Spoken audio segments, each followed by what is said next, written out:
audience sa worship? Sino yun? Sino yun?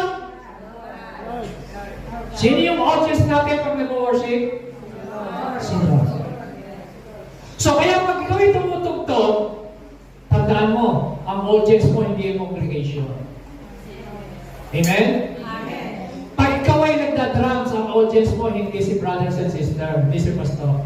There is only one. Isa lang ang audience nating lahat. Kaya kung ako, kayo, tayong lahat, worship team tayo. Ngayon, sasabihin ng kumisan, nasa congregation, kasi mali yung gitara, kasi mali yun.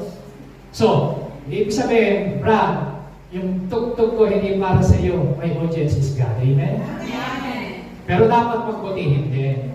Dapat ayusin din. Kasi give your best to God. Amen? Ngayon, balik natin. Yun ang mga nasa music sabihin, kayo, na nasa congregation, kumusta naman ang pagkatras mo ng kamay? Kumusta naman ang pag-habit mo? Kumusta naman ang participation mo? Nakaganyan ka lang din.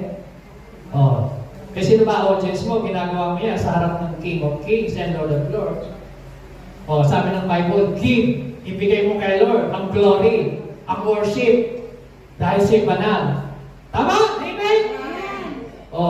Kaya mga kapatid, meron tayong problema. Ang problema natin, dapat natin maintindihan, ang audience natin, pag nag-worship tayo, there is only one audience, walang tinginan. Amen? Isa lang ang pinapahalagahan, isa lang ang pinupuri, isa lang ang pinaparamalan, isa lang ang tinataas, isa lang ang kinikilala, isa lang! Si Lord! Amen? Ang pangalan si Lord. Amen?